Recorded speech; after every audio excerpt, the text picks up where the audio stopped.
এ বিষয়ে আরো জানাতে সিএমএম আদালত থেকে সরাসরি যুক্ত হচ্ছেন সহকর্মী আমান নবী। যাচ্ছি তার কাছে। গণঅভ্যুত্থানের চূড়ান্ত দিন অর্থাৎ ৫ আগস্ট রাজধানীর যাত্রাবাড়ি এলাকায় কিন্তু একটি আলোচিত হত্যাকাণ্ড হয়েছিল, সেটি পারভেজ মিয়া হত্যাকাণ্ড। সেই হত্যাকাণ্ডে কিন্তু পরবর্তীতে মামলা দায়ের হয় রাজধানীর যাত্রাবাড়ি থানায়।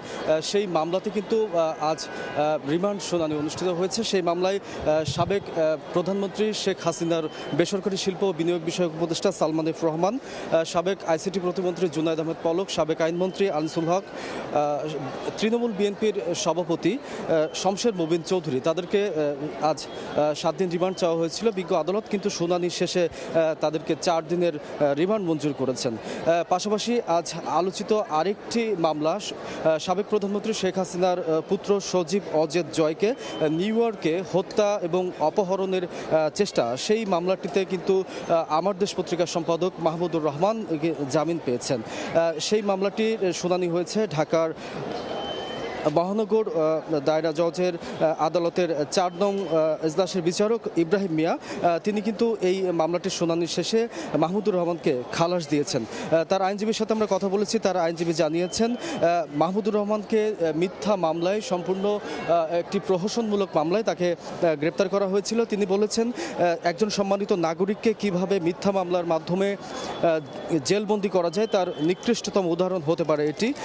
সেই মামলাটি হয়েছিল 2022 সালে। তখন মাহমুদুর রহমান কিন্তু কারাবন্দী ছিলেন।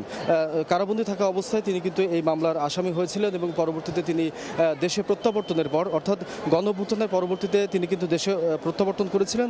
সেই প্রত্যাবর্তনের পর তিনি কিন্তু আত্মসমর্পণ করেছিলেন আদালতে। আত্মসমর্পণের পরবর্তীতে তাকে শর্ত সাপেক্ষে আদালত তাকে জামিন মঞ্জুর করেন এবং পরবর্তীতে এই শুনানির মাধ্যমে তিনি কিন্তু এই মামলা থেকে খালাস পেলেন। এছাড়া আজ সকালে ঢাকার চিফ মেট্রোপলিটন ম্যাজিস্ট্রেট আদালতের বিচারক ফারহান ইশতিয়াকের আদালতে যে 12 জন আসামির রিমান্ড শুনানি এবং বিভিন্ন মামলায় গ্রেপ্তার দেখানো যে শুনানিটি অনুষ্ঠিত হয়েছে, সেখানে আরও বেশ কিছু আলোচিত আসামিকে কিন্তু গ্রেপ্তার করা হয়েছে।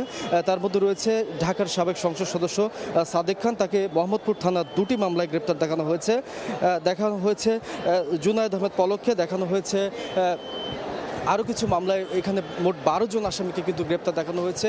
যাত্রাবাড়ি থানার তৎকালীন ভারপ্রাপ্ত কর্মকর্তা, যিনি গণঅভ্যুত্থানের সময় কিন্তু এই হত্যাযজ্ঞের সাথে সম্পৃক্ত ছিলেন বলে অভিযোগ রয়েছে, সেই আবুল হাসান, তাকেও কিন্তু আজ আদালত রিমান্ড মঞ্জুর করেছেন। এই ছিল আদালত থেকে আমার কাছে সবশেষ। সরাসরি যুক্ত ছিলাম ঢাকার সিএমএম আদালতে।